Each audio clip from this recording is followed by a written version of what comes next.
bright glasses protect me against digital eye strain? Not completely protects you, but they mitigate. Okay. So it is said that, if you're up till 10 years old, best to avoid. Cataract surgery is only needed when vision is completely lost. Is No. it a myth or a fact? It's a myth. Most people would get their cataracts done at the stage of NS2. That's about 40-45%, when it started impacting your vision. But before you're really, in a tricky situation. Ma'am, what advice you would give to Indian manufacturers so that they can solve society problems also and they can bring up technological advancements also? 2 or 3 huge advantages which foreign manufacturers don't have. They know what are the problems peculiar to India. Right, ma'am. What are the requirements, of India? What are the requirements in our case of Indian eyes? So what is the market they know much better.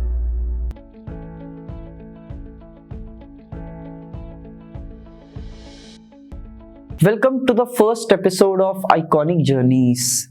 In the first episode, our guest is a very beautiful and a soulful person, Dr. Anjali Mehta. She is not an ophthalmologist but an innovator and a mother also. We had a discussion regarding capitalism and socialism. Then we had discussion regarding some of the patient education part. Then as she is an innovator, we had a discussion regarding her biodegradable PPE kit. So without wasting any single minute, let's welcome her on this episode. Ma'am, welcome on this podcast. Thank you. Why did you choose ophthalmology in the first place, and Yes. did you think you made the right choice? So that's a lovely question. And as you know, the Indian system of giving exams, there are 2 aspects to it. One is something what you want to do, right? And one is something that you get, because you may want to do radiology, but aapka rank so and so aata hai. So when I gave the exam so many years ago, so ophthalmology was quite sought after, and it was one of my choices. In fact, a very high choice, because I wanted to do a clinical subject. The other thing I happened to get was I got PSM at AIMS. So I gave multiple exams. So I had a choice between a non-clinical and a clinical subject. And at that time, I felt that, a clinical subject is more of medicine. Now, if you look at COVID, you say, oh, public health is even more important. Look at, if you had known public health, you would have really been helping people, saving people in a big way from COVID. I'm very happy I took ophthalmology, because I find it's a perfect subject. Why? Because it's very neat and clean. Agar aap gynae वगैरह को देखते हो, you see so much blood loss, lot of, Right, ma'am. tissue fluid, this, that. And ophthalmic surgery is so delicate, clean, under a microscope. So one is the cleanliness. The second thing is that it is an amazing branch because it can tell you about all the other problems in the body. The only part where you can actually see blood vessels in the body is in the eye. So when you dilate the eye and look at the fundus, sometimes we are the first to discover that someone has diabetes, somebody has hypertension.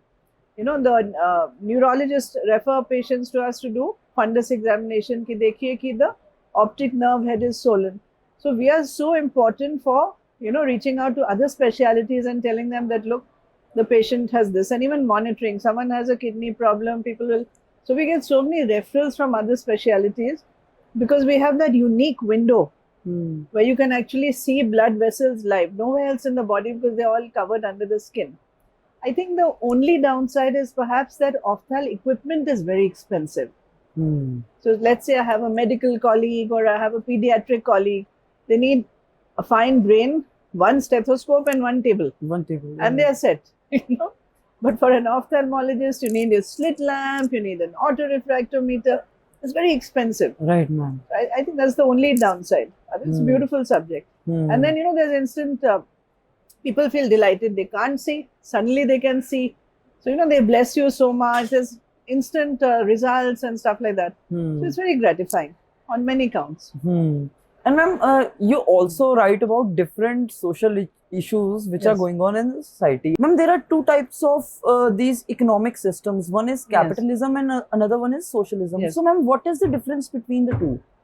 Okay, so broadly speaking, in capitalism, what happens is that most of your big industries and all are controlled by the market, and by the market we refer to individuals, right? So they are allowed to grow the companies at their own pace. There are some regulations, but not so many, and they are the ones who create the jobs, the services, and so on. Of course, governments also do that. You have government infrastructure. In socialism, most of your infrastructure, jobs, everything is provided by the state, by the government, right? And here there is this free market, supply and demand operating.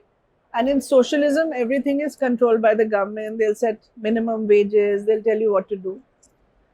When we apply this model, why I wrote about it, I also focused on healthcare.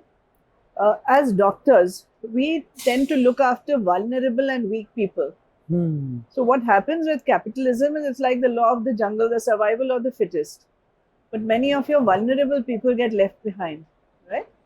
So now if you have a state which gives social security, so typically states which have a slightly socialist way of working, you pay a certain part of your salary as taxes to the state, and the state provides you the medical care. Right, ma'am. So you don't have to worry. So whether you're elderly, whether you're earning well, not earning well, no problem. You just have to have that social security. And even people who are very poor, the state provides for them also. So you have the services are by the state, the medical care is by the state. In India, you're having a sort of mixed model. You have private enterprises also, and you have government also. So you have two enterprises. But what can happen is that the primary health centers in the rural areas, there's a lot of scope for greater improvement. So actually something which works is the best of both models. Okay. And as a doctor, you really want to think about weak and vulnerable people. So capitalism rewards the people who are excelling. But when you become very big, then you try to throw your weight around wo hota hai. And you really crowd out younger players or smaller players, then you try to have a monopoly. So diversity is discouraged. Ma'am, even in ophthalmology, there is a lot of capitalist approaches going on. So there is a rise in corporate world, right? Yes. So ma'am, how can single practitioner can differentiate itself from the corporate hospitals? That's a very interesting question, because I simultaneously do three things. So I'm attached to corporate hospitals. I run my own eye center, and I also run a trust that looks after underprivileged people. So we work in the grassroots areas. And I think what I find different and between the two or three systems is, see, in the corporate world, in the corporate hospitals, someone else is setting the framework of working for you, and you have to adhere to that.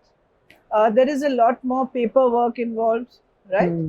And sometimes there's a little bit of confusion between their alignment and yours, Right, ma'am. because they're not only looking at medical targets, they're looking at growth and all that, so that sort of alignment may not be there. And then the good parts of working in a corporate hospital are that you have a lot of interaction between colleagues. So you can medically, you can look after a patient very well.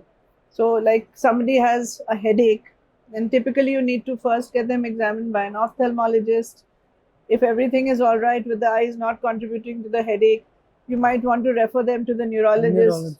You might want to refer them to the ENT.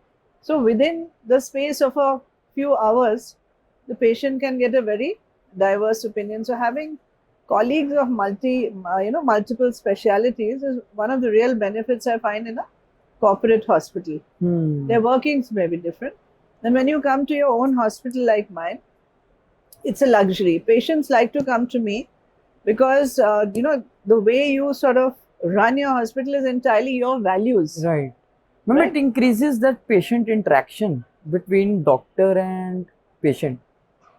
I think interaction is both, but yes, you can take longer. Because you don't have to adhere to certain timelines or certain requisites, and here you can run it according to your own values, and you can do certain things which you can't do in corporate hospital. Like if I find a very poor person and I don't want to charge them, it's my choice because it's my hospital. Can do whatever I like. So those luxuries are not there in a corporate hospital. You can take a lot of permissions, and then the people there, the superintendent may say that, okay, if I give you this allowance, I might have to do it for 100 people. Right, ma'am. So in your own setup, you have a lot of liberty to do whatever you like. You can buy whatever you like. You don't have to write application after application or convince anyone why a particular machine is needed. If you have the money, you just buy it.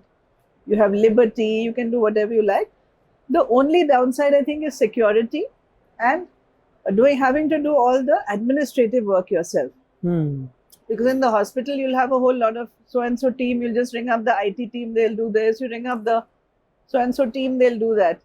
In your own setup, all the admin has to be, you have people to do it, no doubt, but you have to look after it. So, and then security, because you're an individual. So if once in a while some untoward incident happens or something like that, then people have to reach out to each other, to friends and all that. In hospital, you have a nice security system. Some patient throwing their weight, you just press a button and 20 guards will come and sort out the person. The patient.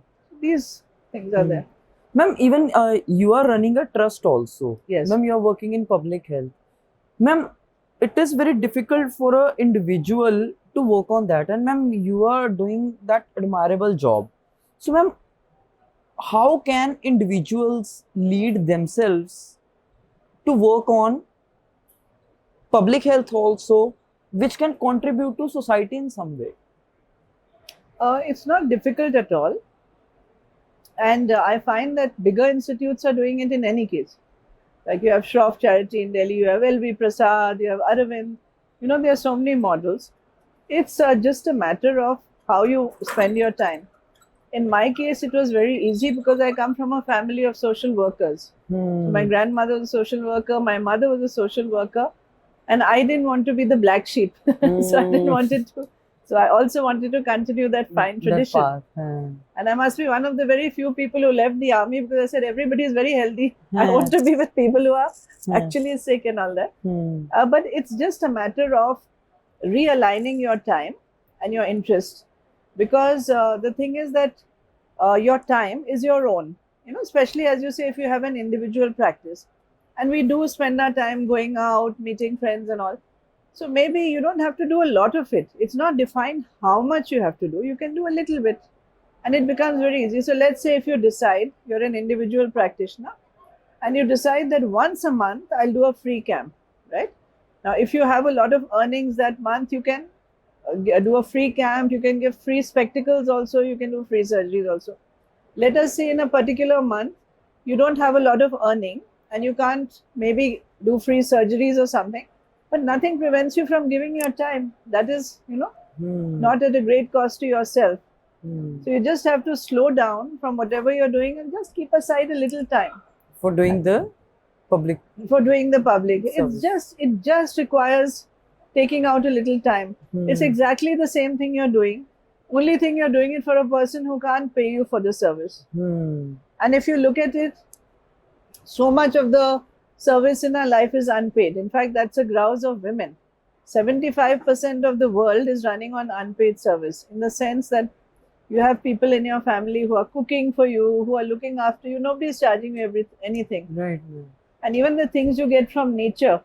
Nature gives you water, air, you get anything. It's totally free of cost. So आपने थोड़ा सा free of cost कर दिया, you will lose nothing. तो आपने cooking की बात की, ma'am. You are a mother as well. Yes. Ma'am, how do you manage that personal life? Yes. When you started your career, your kids must be very small and yes, you were ophthalmologist also. Yes. So ma'am, how did you manage these both things? Because it is very tough. Very easily actually. Because one beautiful thing in India is family. Right, ma'am. I mean that it's such a strong, part of our country and our life and all that. So first of all, I took a couple of months off. I was not running any race, and maybe a private institute gives you for maybe 6 weeks. The government gives you 3 months. Right, ma'am. I said, I don't have to go by what other people give me. I have to ask myself, what would I like to, how much time would I like to spend with a child? So for the first 9 months, I didn't work. I just enjoyed myself with my first child. With the second child, I took 6 months off. So one is choosing. And it all comes back to you. It's like bicycling and all that. You don't bicycle for some time, it comes back to you. You don't operate for some time, you don't see patients, doesn't matter. You'll pick up again after 6 months. So first I did that. And when they grew a little older, then I made sure that before I went to work and after I came back, I would leave them at their grandparents. So thrice a week with my in-laws, thrice a week with my parents, and we would also leave their nanny with them because both sides the grandparents were getting a little old. So it's not that they could run after the child, or we didn't want to burden them. So the nanny was also there, but they were just there to supervise the children. And after work, I would pick them up, so I would not worry about them the whole day. You are working in a corporate hospital also. Plus, ma'am, you are having your own private practice. Then you are having your own trust also. So, ma'am, how did you manage all this, and what is your favorite one from each one of them? Well, initially I was in the army because straight after Armed Forces Medical College, you do enter the army. And there, a lot of the advantages were the life is superb because you're in a very clean environment. You know how cantonments are there, one of the most beautiful areas to be in, the flowers and everything. I think the connect with the people who are under you and over you is very different from civil. So as far as your interaction with the person above you goes, there is almost total obedience. Let's say your commanding officer says something, there's no room for questioning or, this, that. You just have to do what they say. And the reason they do this is that tomorrow if there's a war and somebody has made a plan of attack and they say, go and do this. Now, if everybody starts questioning, maybe we are not convinced, we are not going this, that, you cannot win the war. So that is why the army is structured like that. So as far as the people above you are concerned, total obedience, right? As far as the people under you are concerned, they are totally obedient to you. And they are willing to lay down their lives for you. I should be a very fine officer. And then because you're in the army, you have to be very physically fit also. Not only mentally fit, but very physically fit. And there are a lot of, they teach you things like courtesy and all that, chivalry. So that way the army is very excellent. Perhaps the downsides in our time, professionally, that you could, in the initial stages of your career, be posted in smaller field hospitals. There's a lot of responsibility there because typically you're the only officer. But I'd say the equipment infrastructure may not be that good. And you may have to wait till you're a little senior, maybe after 3-4 postings, when you're posted to bigger centers, because it depends on your rank. Before you actually get in touch with very good technology, maybe say at a Delhi, RNR or a Calcutta. In civil, there's no such thing. You can start and on day one, you can be exposed to very high technology. And the second is that if you have a very curious or a questioning nature and you're always questioning your senior officers, you may be a little trouble in the army. But in the civil, you can ask any number of questions. Nobody cares. You can move anywhere. In the army, you have to be at a particular place for 3 years till you are posted out. Civil, you can travel anywhere. If tomorrow you want to join another hospital, you join. So see, these are some of the differences. So, ma'am, as an innovator and an inventor, ma'am, you have invented this biodegradable PPE kit for doctors. So, ma'am, what inspired you to work on this project? So that's a very nice question. So in COVID, you know that all of us had that time, 2 months time. Right, ma'am. And we were just sitting and you were seeing people dying around you, falling ill. Everybody wanted to help. You just wanted to, as doctors, as human beings, help each other. And one thing was there, that the viral load. There's a lot of viruses, as fomites, surfaces pe laga, it's in the air, then that's how you contract it. So I had 2 nice ideas at that time. One idea which came to me was that, soap, everybody who carries, you wash your hands for 20 seconds, all enveloped viruses die. So corona is an enveloped virus. So all your enveloped viruses, when they come in contact with soap, they die. So one idea I had, which I shared with a lot of people, WHO also I wrote, I said, if we blow soap bubbles, instead of having sanitizers and all, spraying on the street, sanitizer is a chemical. Instead of that, if we just have soap bubbles, imagine those bubbles would be floating in the air and Yeah. This thing with viruses. Hmm. That idea didn't take off. The second idea I had was making a PPE kit out of soap paper. Oh. So that I had lot of acceptance and all that, and you know, people loved the idea so much that they said you must work on it. It was not easy at all because you know, like I know that there are those tiny strip papers. That's where I got the idea from, which you tear off and you wash your hands with when you travel on journeys. Those little soap booklets. Right, ma'am. But it was not available also as a, you know, commercial, as a than from which we could even manufacture a thing. So you know, so making it, and it was not easy because Right, you know, like ma'am. I was doing it as an individual. I had my own work also, family also, and I was doing this. But what really sort of encouraged me was that friends and family and all said it's such a lovely idea. Please, हमारी बस एक ही विनती है, इसको idea मत रहने दो. Somehow try to take it to commercial production. So I kept working on it, and along the way nice things happened. We got a patent for it, and then AIOS was very kind enough to recognize it and give it the first prize Yes, ma'am. in the innovation section. And so I'm still working with it, and it's not gone into commercial production, but we are very close to that. Yeah. So, ma'am, like one difference is that it is made out of that soap paper. So, ma'am, what are the other differences in your PPE kit? Compared to the plastic PP, Yeah. so it has levels, it has advantages at every level.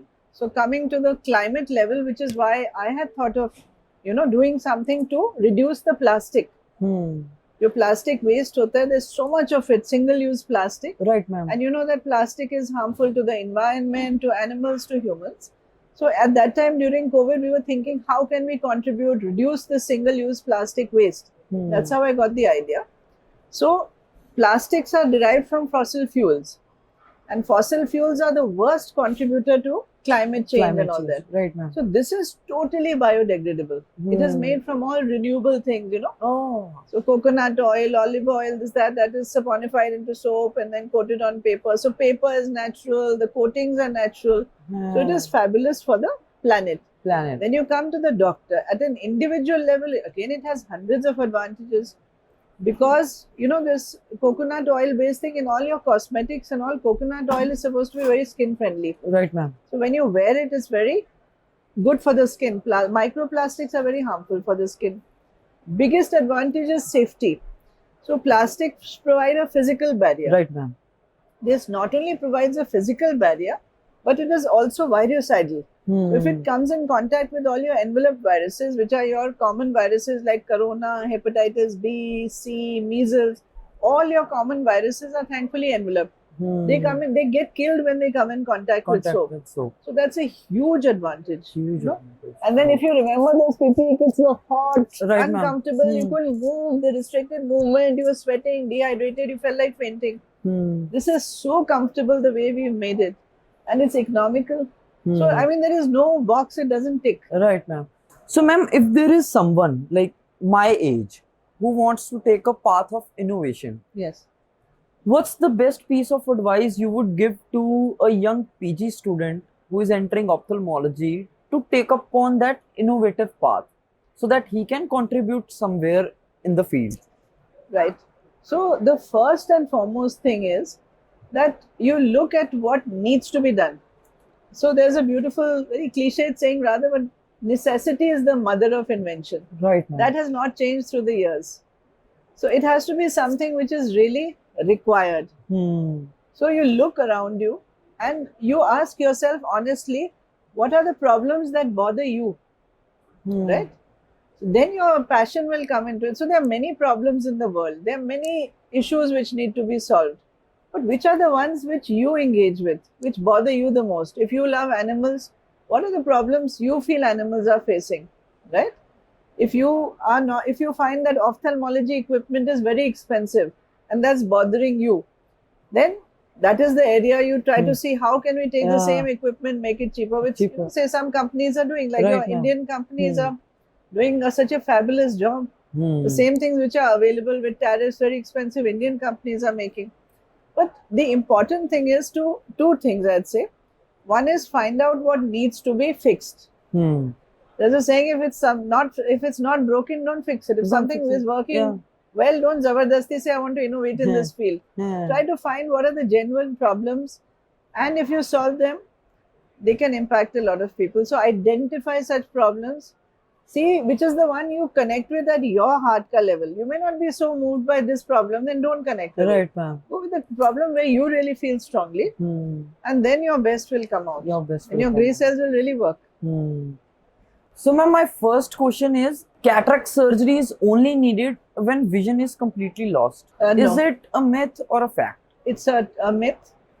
Because earlier people used to say जैसे हिंदी में कहते थे कि मोतिया पक जाए, but we don't want that to happen for various reasons, and one of them being that if it's a very advanced cataract, sometimes you can't even do phacoemulsification, then you have to do SSES or pull it out, because it's so hard. And even if it's quite advanced, if you do phaco, a lot of power is used in the eye, and that can damage the endothelial cells. So that is a total myth that you have to wait for the cataract to get advanced, because the technology is fabulous and there is no need for it to wait to get so much, The only exception being in one-eyed patients or something where we don't do it when it's too early. We wait for it to get to a certain level.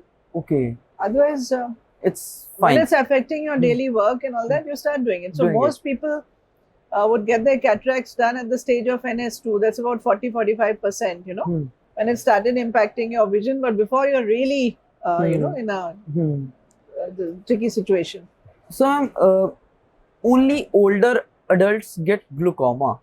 Is it a myth or a fact? It's a myth because you've heard of congenital glaucoma, children born with Right, glaucoma. And for the public, sometimes if your baby has a lot of watering from the eyes or appears to have a lot of very big eyes, then you should, straight away go to the doctor. And there's so many risk factors.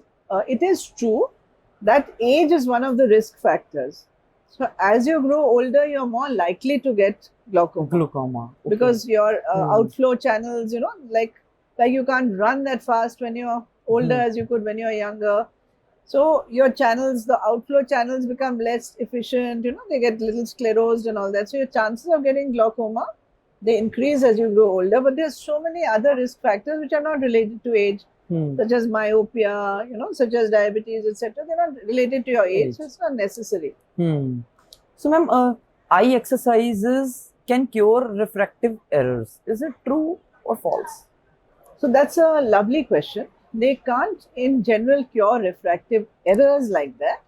But in allopathy, for example, a lot of people come and ask us that should we do eye exercises every day? Do they help in some way?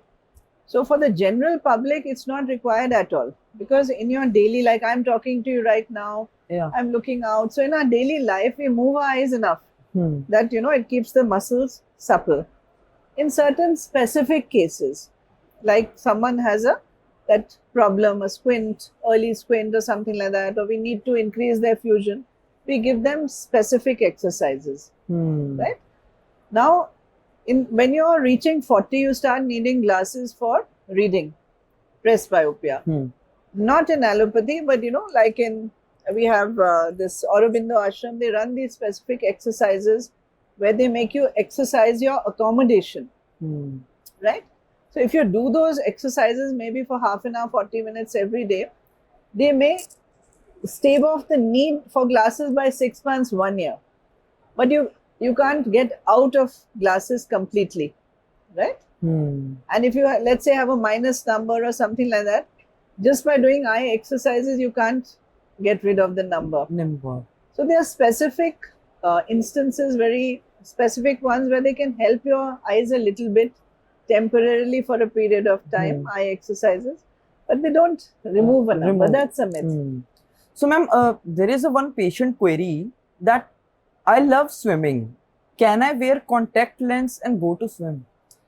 It's best not to. It's best not It's to. best not to because something can get trapped under the contact lens, and you can get there's special organisms, swimming pool conjunctivitis can happen, and there are some organisms like acanthamoeba keratitis which are much more common in swimming pools. So you have those goggles you wear on top. It's always best to avoid contact lenses while swimming. So, ma'am, there is one more patient query. He says that I have blue light glasses. So, blue light glasses completely protect me against digital eye strain. Nothing completely protects you, but they mitigate. Okay. So it is said that, if you're up till 10 years old, best to avoid, because sometimes, when we are cutting off certain natural colors in the spectrum from reaching the eyeball, some pediatricians feel, pediatric ophthalmologists, that it may impede the growth of the eyeball in some way or your development in some way. But for older people, yes, if you have, that blue blocking this thing, it certainly cuts down the damage to the eye. 100% though, nothing is 100%. So, ma'am, I'll sum up this podcast Yes. with my last question. So, ma'am, as we were talking about that to make that quality cheaper, the prices cheaper for the products and innovate, ma'am, there are two kinds of manufacturers. One are Indians and one are the multinationals. So, ma'am, there is a gap. Ma'am, what advice you would give to Indian manufacturers so that they can solve society problems also, and they can bring up technological advancements also? So Indian manufacturers actually have a huge advantage. Two or three huge advantages which foreign manufacturers don't have. They know what are the problems peculiar to India. Right, ma'am. What are the requirements, of India? What are the requirements in our case of Indian eyes? So what is the market? They know much better. Secondly, they don't have that tariff problem that foreign, companies have. So now with as you know, the American president is slapping so many tariffs everywhere. Right, ma'am. So I think Indian manufacturers now, in fact, this is the time for them to really bring out so many products, because we don't know how international products coming in will be affected. So because you don't have to give those heavy import tariffs and all that, because local manufacturers, price of Indian lenses is always an advantage. Right? I think the only thing, if companies keep in mind, I'm being very honest, though I'm a very, I love being an Indian, but I find that sometimes people take slight compromises with quality. That strictness, jo quality mein hona chahiye, those safeguards and strictness and all that is not so much here, because there's some element of corruption and all that. So those, some of the reasons people prefer things from outside is not necessarily because they are better lenses, because we know that there the federal agencies or the people, the regulatory agencies are very firm and stern about quality controls, which we have seen in India sometimes that is not always the case. So if people can be very, very conscious, and many good companies are very quality conscious, then it is ideal, because you have a well-made, cheap product customized for Indians with good quality control. Then they are unbeatable. Right. But if they take shortcuts with quality, then it is a problem. Thank you so much, Pam, for being on the podcast. It was my honor to have a conversation with you. Really, I learned a lot from you. Likewise, I really enjoyed spending time with you. Thank you, ma'am. My pleasure.